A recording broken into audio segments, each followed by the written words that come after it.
Hello all, இந்த மாதிரி ஸ்டைலில் ப்ரான் ஃப்ரை செஞ்சு பாருங்கள். ரொம்பவே டேஸ்ட்டாக இருக்கும். இதுக்கு நான் வந்து ஒரு பெரிய வெங்காயம், 2 மீடியம் சைஸ் தக்காளி, கொஞ்சமாக கருவேப்பிலை எடுத்துக்கிறேன். ஒரு கடாய் வச்சுட்டு அதில் கொஞ்சமாக எண்ணெய் விட்டுக்கோங்க. அதில் நம்ம கட் பண்ணி வச்சுருக்க வெங்காயம், அது கூட கொஞ்சமாக சால்ட்டு சேர்த்து கொஞ்சம் நேரம் நல்லா ஃப்ரை பண்ணி எடுத்துக்கோங்க. வெங்காயம் நல்லா ஃப்ரை ஆனதுக்கப்புறம் நம்ம கட் பண்ணி வச்சுருக்க தக்காளி இது கூட ஆட் பண்ணிக்கலாம். இது கூட தேவையான அளவு உப்பு, தேவையான அளவு கருவேப்பிலை சேர்த்து நல்லா கண்ணாடி பதம் வர வரைக்கும் இதை நம்ம ஃப்ரை பண்ணி எடுத்துக்கலாம். இன்றைக்கி நான் 100 கிராம் அளவு ப்ரான் எடுத்துக்கிறேன். நம்மளோட வெங்காயம் தக்காளி நல்லா ஃப்ரை ஆனதுக்கப்புறம் இது கூட நம்மளோட ப்ரானை ஆட் பண்ணிக்கலாம்.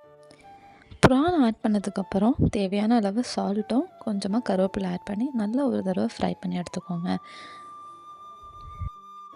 நம்மளோட ப்ரான் நல்லா குக் ஆனதுக்கப்புறம் இதில் வந்து நம்ம 1/2 டீஸ்பூன் வந்து பார்த்திங்கன்னா மஞ்சள்தூள், 1 டேபிள் ஸ்பூன் மிளகாய்த்தூள் சேர்த்து கொஞ்சம் நல்லா ஃப்ரை பண்ணி எடுத்துக்கலாம்.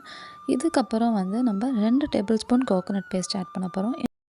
இந்த கோகோனட் பேஸ்ட்டுக்கு நான் 1 டேபிள் ஸ்பூன் சோம்பு சேர்த்து நல்லா மிக்சியில் ஃபைன் பேஸ்ட்டாக அரைச்சிக்கிறேன். நான் 2 டேபிள் ஸ்பூன் வந்து இந்த ப்ரான் கூட சேர்த்து நல்லா ஃப்ரை பண்ணி எடுத்துக்கிறேன். ஒரு 5 மினிட்ஸ் அப்புறம் ப்ரானை வந்துட்டு நல்லா லோ ஃப்ளேம் பண்ணி ஒரு 10 மினிட்ஸ் போல் குக் பண்ணி எடுத்திங்கன்னா அந்த எண்ணெய் எல்லாம் பிரிஞ்சு நம்மளோட ப்ரான் ஃப்ரை ரெடி ஆயிடும். உங்களுக்கு இந்த வீடியோ பிடிச்சிருந்ததுன்னா மறக்காமல் லைக் பண்ணிவிடுங்க. லைக் பண்ணிவிட்டு நீங்களும் இந்த மாதிரி ட்ரை பண்ணி பார்த்துட்டு எப்படி இருக்குன்னு சொல்லி மறக்காமல் கமெண்ட் பண்ணுங்கள்.